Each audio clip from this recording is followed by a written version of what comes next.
People ask us all the time when considering which type of lighting upgrades to do to their headlights, what's better, HID or LED?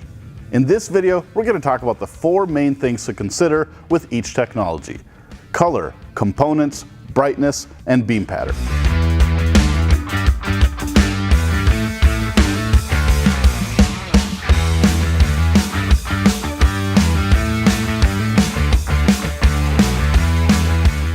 First, let's talk about color.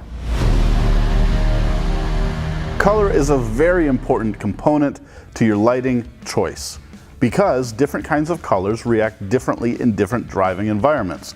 Sometimes if you're in inclement weather like snow, rain, or dust, a more warm color like 4000K or 3000K makes more sense. But if it's a clear night, some of the higher Kelvin color temperatures are better. When you use a 5000K, 6000K, or 8000K, you get a bright, crisp white color that most people prefer when driving. The way color is created in an HID bulb is pretty interesting. You've got this glass tube, and inside the glass tube is a glass capsule. Inside the glass capsule are electrodes and a mixture of salts, metal, and gas. Watch our video on HID colors explaining in depth how that process works by checking out our other videos. For now, you'll just have to take my word for it. When you turn on your headlight switch, electricity powers up the ballast, goes up the wiring to the bulb, and creates an electric arc inside that glass capsule, which turns the gases and the mixture of chemicals into a plasma that emits light in a certain color. And they can adjust the color by changing the chemical composition inside that tube. It's a pretty volatile situation. What happens is with an HID, you get different colors out of the box.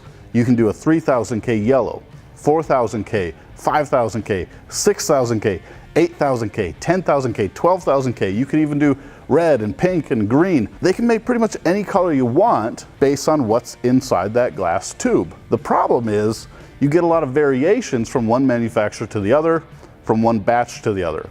One time you might get a 6000K bulb that has a hint of green. Another time you might get a 6000K bulb that has a hint of blue. The more reputable the brand of light, the more reliable the color will be, but it's always a variable that you might run into. Now with LED, creating color happens in a completely different way. Instead of having a volatile chemical reaction of gases and electricity, it's essentially a circuit board. When power goes from your headlight switch into the bulb, it goes right here. This is a solid state set of light emitting diodes.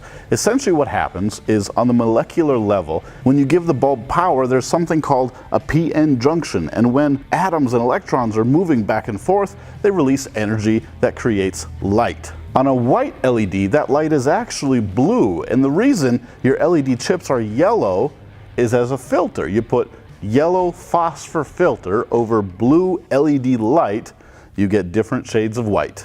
Depending on how much phosphor you put over the LED chips as a filter, you get different colors. More yellow phosphor gives it more of a warm color like 4000K or 5000K. Less yellow phosphor gives it a cooler color like 6000K or 8000K. That's why when a lot of people say, I have a 6000K LED headlight bulb or 6500K LED headlight bulb, they might be trying to make it, but depending on how much yellow phosphor they put on the bulb, it's going to have different shades of white. Most LED headlight bulbs call their color 6000K. It's the easiest to create, it's cheap, and it's what most people want. That's why you don't see a whole lot of options out there for different colors. The problem is, one 6000K from one brand is going to look different in real world than a 6000K on another brand. You're also seeing other headlight bulbs coming out in a 3000K or a yellow color. This is ideal for inclement weather like fog, specifically fog lights. That color is either created by having a yellow or amber chip with some kind of a filter, or a white chip with a lot of amber or yellow filter in front of it. It all depends on how the manufacturer decides to make the chip. Some methods are cheaper, some methods are more efficient, so it all depends on if you're getting a high-end product or a value brand. With all that being said, when we tested all the different HID colors, we found that 5000K and 6000K, right in the middle of the color spectrum, the most pure white possible, gave us the best lighting performance.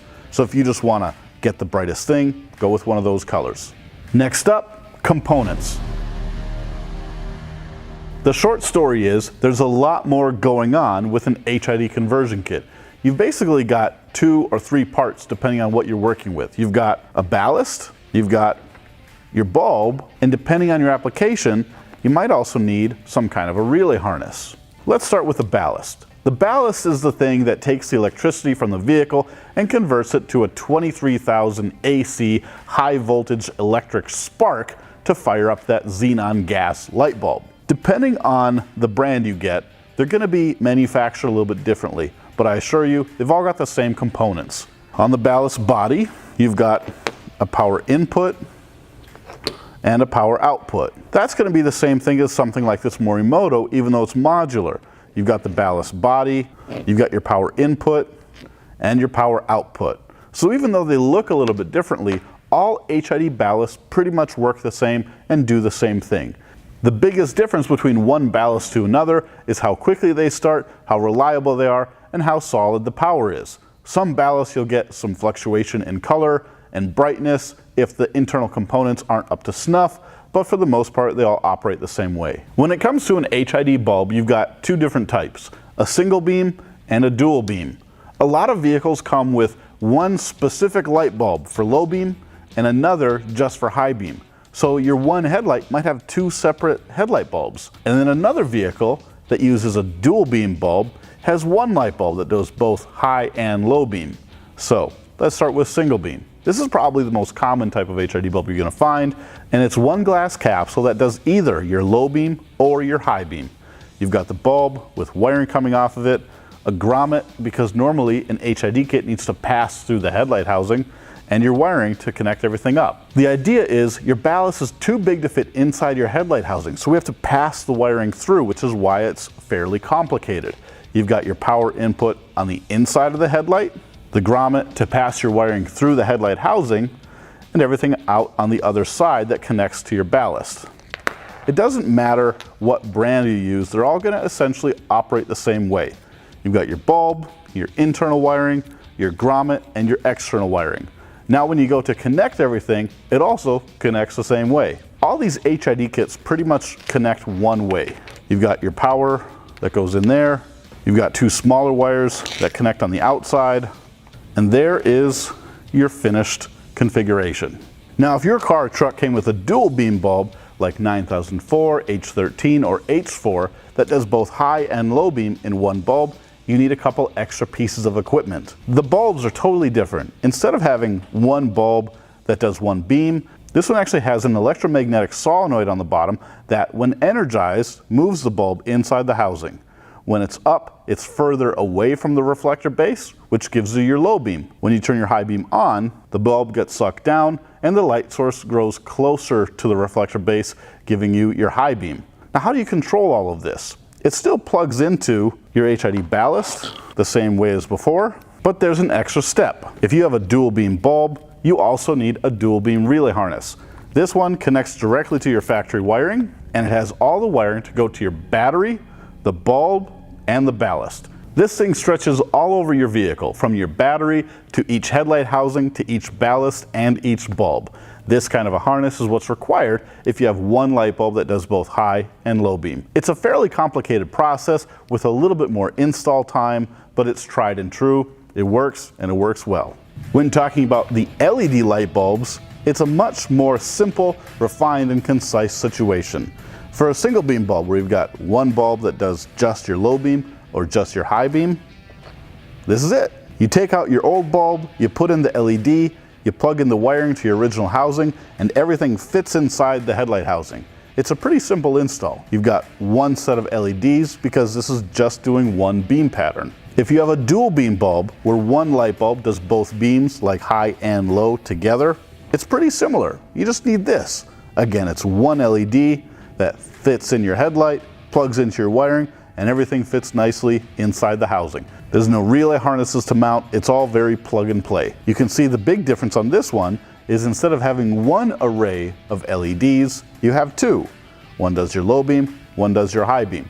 There's no moving parts, there's no extra relay harnesses. In general, an LED headlight bulb is a much more simple install. There are other types of LEDs that are a little bit different. You've got some like this, where there is no driver, it's a very short cable, everything's actually built inside the LED. What happens with this type is they're usually not as bright and they're more prone to failure because the driver is built inside. Then you have some that are more like an HID kit with a connection in the middle, the driver is external, and you have a grommet to pass the wiring through. Sometimes this type can be really handy depending on your application, but in my experience I found that most of them can be installed without the need for all these extra parts. One of the most important topics when considering which way to go is brightness. It's been a well-known fact for years, maybe even decades, that an HID conversion kit is the brightest option for your headlights. But we're seeing a lot of LED technology get into the same realm in certain applications as the brightest HID kits. We actually just finished a video comparing the brightness between 35 watt HID, 55 watt HID, halogen, and 4 different LED headlight bulbs. Go check out that video so you see the conclusive results showing you which LED headlight bulbs are the brightest.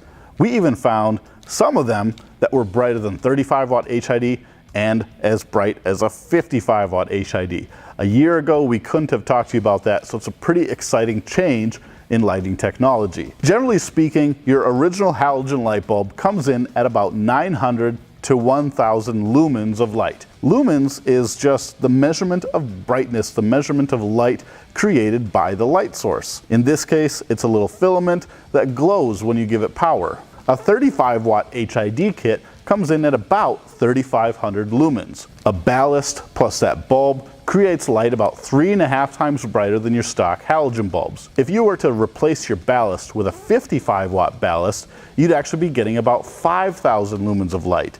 That's a significant increase in light output from your stock bulb. Now when we talk about LED headlight bulbs, there are a ton of options on the market. You know, HID is tried and true. The technology has been perfected. There's really not a lot of advances happening with HID.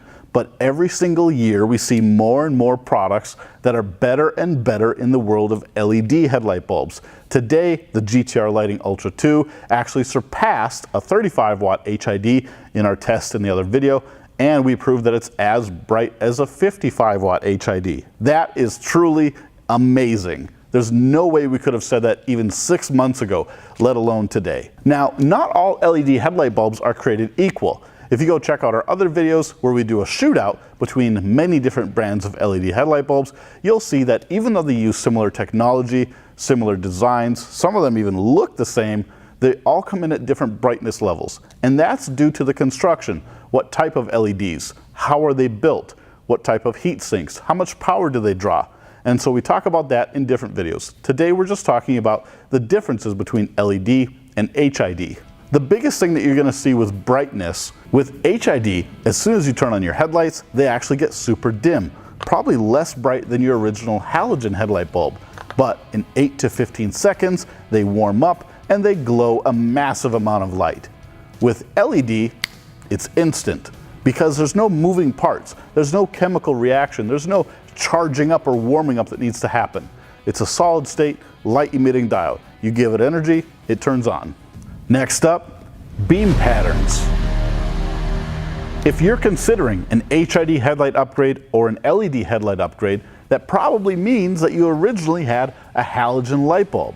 Now you might have a halogen light bulb in a reflector headlight where it's all wide open with these big chrome mirrors, or you might have a halogen light bulb in a projector headlight where there's a chrome bowl behind a glass lens which focuses the beam. In the past, we would tell you HID is the only way to go for projector headlights. And that's because the light source, it's omnidirectional. You've got light shining all the way around it. And with LED headlight bulbs, the LED chips are very unidirectional, which means whichever way you've got the LED pointed is the only way the light's gonna shine. So if they made the LED bulb incorrectly and you put it inside a projector, it's not gonna make a good beam pattern. We've done a ton of testing with different LED headlight bulbs in projectors. Sometimes they work, sometimes they don't. We're seeing more and more how some of the best LED headlight bulbs do work well in projector headlights, and we've proven it many times. So you can't just go buy some random LED headlight bulb, throw it in a projector headlight, and think it's going to work. Your hope for the best strategy isn't a strategy. When we talk about reflector headlights, the technologies are a lot more forgiving. There's a lot more wiggle room in this kind of a headlight in what's going to work. Pretty much all LED headlight bulbs will work in a reflector headlight to some degree. Pretty much all HIDs will work in a reflector headlight to some degree. What we've found is that even the best HIDs have a little bit more scatter in the beam pattern and glare to oncoming drivers. But with the right LED bulbs, we're seeing more precise optical alignment that makes the best beam pattern.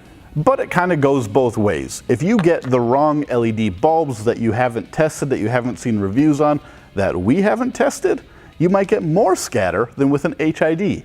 So you really just got to know your stuff. You got to do your research and making sure that you're putting something in your headlights that's actually going to work. Here's the goal: mimic the original beam pattern. If you put an LED bulb in that takes your slim, wide beam and blows it out of proportion, you're doing it wrong. Having a tight, controlled beam pattern not only helps you as a driver see better, but it also prevents dangerous glare to oncoming drivers. Beam pattern is so much more than just glare and looks. The better the beam pattern, the brighter your headlights are, and safer. So, are you going to go with HID or LED? HID is a tried and true technology. It works in pretty much everything, and it's a perfected type of product. You're not going to see a lot of changes in the market on an HID conversion kit, whereas LED bulbs are an emerging new technology that are changing all the time. The newest stuff and the best of the best is actually pretty exciting and worth considering. You probably guessed by now that I'm going with LED. We test for the best of the best, and when they're good, they are good. We do a ton of testing, so if you want to see our other videos, go check those out and subscribe so you don't miss what we come out with next.